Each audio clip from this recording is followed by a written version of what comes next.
प्रिय मित्रों, जय श्रीमन्नारायण। आज आप सभी लोग कार्तिक मास महात्म के लिए श्रवण करेंगे सप्तम अध्याय का।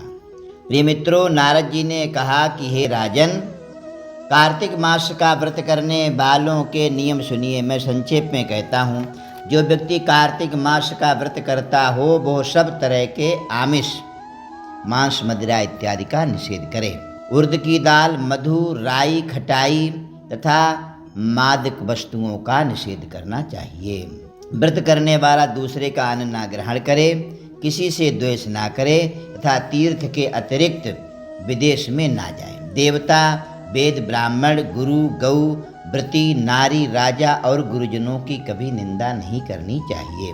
कार्तिक मास का व्रत करने वाला दाल, तिल, तैल, पकवान, क्रय विक्रय, बेचना और खरीदना, पका भोजन इत्यादि ग्रहण ना करे। बाहर से भोजन मंगा करके नहीं खाना चाहिए और निंद भावना नहीं होनी चाहिए। कुपथ्य का सदैव त्याग करना चाहिए। किसी भी जीव का मांस और चूना, जंबीरी, नींबू, मसूर, बासी तथा जूठे अन्न का परित्याग करे। बकरी, गाय और भैंस के दूध के अतिरिक्त किसी अन्य पशु का दूध आमिष समझे जाते हैं। ब्राह्मण द्वारा क्रय किए गए सभी रस, गुण आदि, सांभर, नमक आदि का परित्याग कर देना चाहिए। तांबे के पात्र में रखा हुआ पंचगव्य, अत्यंत लघु गड्ढे का पानी, केवल अपने ही लिए पकाया गया अन्न यह आमिष के समान होते हैं। कार्तिक मास का व्रती सदा ब्रह्मचर्य से रहे, पृथ्वी पर शयन करे और दिन के चौथे पहर को केवल एक बार पत्ते पर भोजन करे, अर्थात पत्तल पर भोजन करना चाहिए। कार्तिक का व्रती नरक चतुर्दशी को तेल लगावे, अतिरिक्त दूसरी तिथियों में तेल लगा करके स्नान त्याज्य है।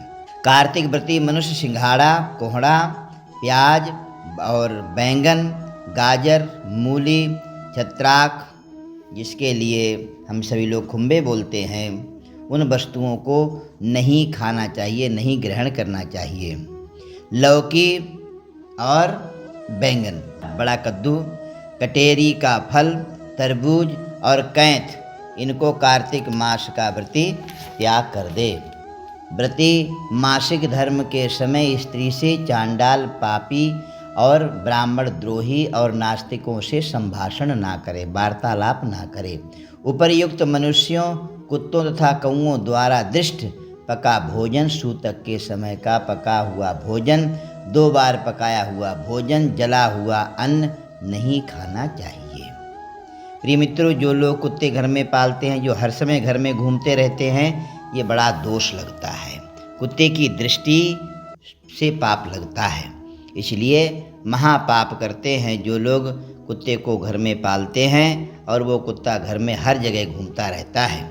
इसलिए उसकी दृष्टि और उसकी वायु दूषित होती है, इसलिए उसको घर में नहीं रखना चाहिए। जहाँ पर कुत्ता पाले जाते हैं वहाँ पर देवता लोग उस घर से पलायन कर जाते हैं, इसलिए इसका सदैव त्याग करना चाहिए। अपनी शक्ति के अनुसार कृच्छ चांद्रायण व्रत श्री विष्णु भगवान को प्रसन्नता हेतु करें और पूर्व वर्णित नियमों का पालन करें। कार्तिक व्रत करने वाला प्राणी प्रतिपदा को कुम्हड़ा, द्वितीया को कटहल, तृतीया को तरुणी स्त्री और चतुर्थी को मूली, पंचमी को बेल, षष्ठी को तरबूज, सप्तमी को आंवला, अष्टमी को नारियल, दशमी को लौकी, एकादशी को परवल, द्वादशी को बैर, त्रयोदशी को बैंगन और चतुर्दशी को गाजर तथा पूर्णिमा के लिए साग, ये वस्तुएं तथोक्त तिथियों में ना खाए और रविवार को आंवला का भक्षण ना करे।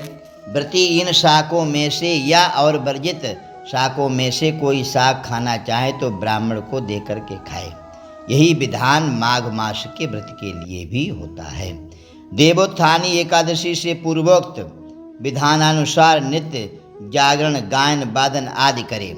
इस प्रकार विधिवत व्रत करने वाले व्रती को देख करके यम के दूत जैसे सिंह की गर्जना से हाथी भाग जाते हैं, उसी तरह भाग जाते हैं। यह कार्तिक व्रत यह सब व्रतों में श्रेष्ठ है। इसके अतिरिक्त जितने व्रत यज्ञादि जो भी हैं वे शत संख्या हो करके भी इसकी तुलना नहीं कर सकते हैं, क्योंकि यज्ञादि करने वाले प्राणी केवल स्वर्ग में ही निवास करते हैं, किंतु कार्तिक व्रती उससे श्रेष्ठ वैकुंठ लोक में जाते हैं।